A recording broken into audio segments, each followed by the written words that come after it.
Hello guys, तो कैसे हो आप लोग। जेड डायनेस्टी के फोर्थ एपिसोड में आपका स्वागत है। लास्ट एपिसोड में हमने देखा था यूली ने बीस्ट डीमन की पपेट को बहुत ही आसानी से हरा दिया था और उसे अपने स्टिक के अंदर एब्जॉर्ब कर लिया था। अब आगे तो इस पार्ट की शुरुआत में हम देखते हैं किंग क्लाउड सेक्ट और हेवनली साउंड सेक्ट के सभी डिसाइपल्स और मास्टर एक जगह आए हुए थे। ड्रम्किन कहता है, रियल पर्सन, इस बार सच में दुनिया खतरे में है, इसलिए मैं इतनी जल्दी में आपके पास आया हूँ। वो कोई एंशिएंट मॉन्स्टर है जो खुद को बीस्ट डीमन कहता है। पता नहीं कहाँ से आया है, पर इतना जानते हैं कि पहले दुनिया में उसने बहुत तबाही मचाई थी। लाखों जानें ली थी उसने। पूरी फैंसियांग वैली का भी पावर लगा दे तो भी उसका मुकाबला नहीं कर पाएंगे। प्लीज रियल पर्सन, उसे मार दो और पूरी दुनिया को बचा लो। हम फैंसियांग वैली पियोनियर बनाएंगे और पूरी दुनिया को स्टेबलाइज करेंगे। ड्रंकिन की बात सुनने के बाद रियल पर्सन कहता है, अगर ऐसा है तो पूरी दुनिया के लिए बहुत बड़ा डिजास्टर है। चींटियां भी अपनी जान बचाने के लिए लड़ती है और हम लोग तो कल्टीवेटर्स हैं, हमारी ज्यादा ड्यूटी है खड़े होने की। और फिर कहते हैं, मैं भी मास्टर फुहोंग को जाकर बताऊंगा। फिर ड्रंकिन कहता है, एक अच्छी खबर है, मैं अपने डिसाइपल ली सियोंग के लिए आपके सेक्ट की लू स्विकी से रिश्ता मांगता हूँ। तो यह सुनकर सभी लोग सोच में पड़ जाते हैं। ड्रंकिन कहता है, मैं और मेरा शिष्य दिल से चाहते हैं कि आप एग्री कर ले। तभी लू स्विकी के साथ वाला एक लड़का कहता है, इसका सपना भी मत देखना बेशर्म। तभी वहाँ बैठा एक एल्डर कहता है, अपनी खुली आंखों से सपना देख रहा है। तो रियल पर्सन वहाँ बैठे एक एल्डर से कहता है, सुई, लू स्विकी तो तुम्हारी स्टूडेंट है ना, इस बारे में तुम्हारा क्या ओपिनियन है। ड्रुगिन कहता है, अगर ये मैरिज हो गई तो अच्छे अलायंस बनेगी और जो थोड़े बहुत गॉसिप चल रहे हैं वो ऑटोमेटिकली बंद हो जाएंगे। तो लू स्विकी की मास्टर थोड़ी देर सोचती है और हामी भर देती है, जिसे लू स्विकी तो काफी ज्यादा नाराज होती है। बट ड्रुगिन का डिसाइपल काफी ज्यादा खुश हो जाता है और सभी लोग उसे कांग्रेट्स करने लगते हैं।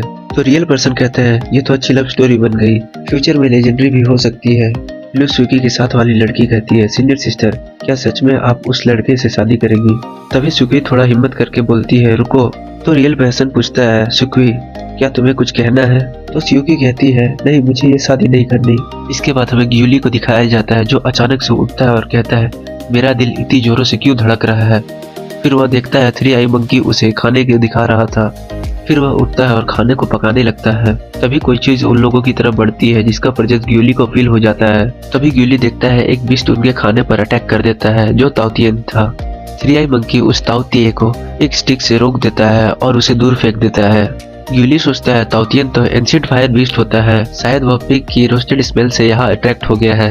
तभी ताओती और थ्री आई मंकी अपने जाइंट फॉर्म में आ जाते हैं और उस खाने के लिए आपस में लड़ने लगते हैं, जिससे परेशान होकर ग्यूली एक मीट का पीस उठाता है और तातोई के पास जाकर उसे नॉर्मल फॉर्म में आने को कहता है। ग्यूली कहता है, सबको शेर मिलेगा, अगर छीन कर खाने की कोशिश करोगे तो दांत के बीच से भी निकाल लूंगा। जो सुनकर वो दोनों अपने नॉर्मल फॉर्म में आ जाते हैं और उस मीट का आनंद लेने लगते हैं। तभी थ्री आई मंकी एक मीट का पीस उठाकर फेंकने की एक्टिंग करता है, जिसे देखकर तातोई हैरान हो जाता है और उसे इधर उधर ढूंढने लगता है। तातोई को देखकर मंकी मजे लेने लगता है और उसकी एक्टिंग करने लगता है। तभी साइड से आवाज आती है, थ्री आई मंकी, जिसे देखकर ग्यूली देखता है तो उधर से बीस्ट डीमन आ रहा था।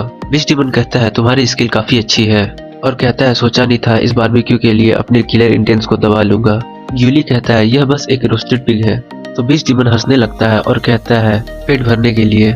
दुनिया के सभी लोग दिन भर बिजी रहते हैं, क्या वो भी सिर्फ पेट भरने के लिए। तो फिर इंसान और इस तातोई बीस्ट में क्या फर्क है।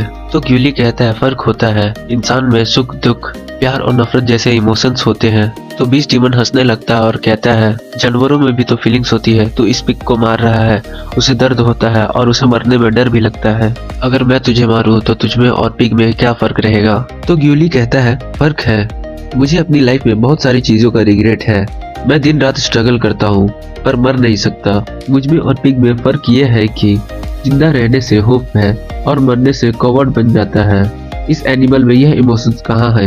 यह तातोई मेरे साथ कितने सालों से है, मुझे लगता था मैं इसका ख्याल रखता हूँ, पर मुझे आज जाकर पता चला कि यह मुझसे ज्यादा खुश है। पेट भरने के अलावा इस मंकी जैसा दोस्त भी है जो इसके साथ खेलता है। और फिर वह बीस्ट डीमन से कहता है, अगर तुम लोनली फील कर रहे हो तो एक दोस्त बना लो ना। तो बीस्ट डीमन कहता है, यह दुनिया इतनी बड़ी है, कौन मेरा फ्रेंड बनेगा और कौन हिम्मत करेगा मेरा दोस्त बनने की। लेकिन एक थी जिसपे मैं सच में ट्रस्ट करता था, पर बाद में मुझे पता चला वह मुझे चीट कर रही थी, और सिर्फ चीट ही नहीं, उसने ऑलमोस्ट मुझे मरवा ही दिया था। फिर बीस्ट डीमन उससे पूछता है, तू भी ऐसे हार्ट ब्रेक सफर कर रहा है क्या। मैं देख रहा हूँ तू काफी बड़े इलनेस से सफर कर रहा है। और फिर उससे कहता है अगर तुम अभी मर गए तो तुम्हें किस बात का सबसे ज्यादा रिग्रेट रहेगा। तो ग्यूली उससे कहता है मेरा एक ही रिग्रेट रहेगा, अगर मैं बियाओ को रिवाइव कर पाता तो मरने में भी खुशी होती। फिर ग्यूली को अपने पुराने दिन याद आने लगते हैं, जिसमें उससे कहते हैं लाइफ शॉर्ट है यार, दिल से जियो। जो याद आने पर ग्यूली कहता है अब मुझे कोई रिग्रेट नहीं चाहिए। इसके बाद हमें सुबह का सीन दिखाया जाता है, जहाँ ग्यूली 3i मंकी से कहता है ऑलवेज बैक एंड सी। फिर हमें ग्यूली के मास्टर और उनकी वाइफ को दिखाया जाता है, जो आपस में डिस्कस कर रहे थे इतने बड़े डिजास्टर में पता नहीं कितने लोग सरवाइव किए होंगे। तो ग्यूली के मास्टर कहते हैं हम कल्टीवेटर ट्रुथ सीख करते हैं, हेवन के रूल को फॉलो करते हैं सारे जीवन के लिए, और मेरी दजूफैंग ब्रांच में कोई भी डरपोक नहीं है। इधर हम ग्यूली को देखते हैं जो उन दोनों को पीछे से छुपकर देख रहा था। तभी मास्टर की वाइफ कहती है आज स्विकी ने सभी के सामने फेंगशियांग वाली का प्रपोजल रिजेक्ट कर दिया। जो सुनकर ग्यूली काफी ज्यादा हैरान हो जाता है। मास्टर की वाइफ कहती है सीनियर सिस्टर उस डिसाइपल को बहुत प्यार करती है, पर पता नहीं क्यों इस बार उन्होंने अपोज नहीं किया। यह सब सुनकर ग्यूली काफी ज्यादा इमोशनल हो जाता है और उसकी आंखों से आंसू आ जाता है। फिर ग्यूली वहाँ से चला जाता है। इसके बाद हमें स्विकी को दिखाया जाता है, जो चांदनी रात में अकेले खड़ी थी और अपने सेक्ट के बीच हो रहे डिस्कशन को याद कर रही थी, जब उन लोगों ने कहा था इसे ले जाकर सियाओजू फैंग माउंटेन में बंद कर दो और इसे बाहर निकलने मत देना।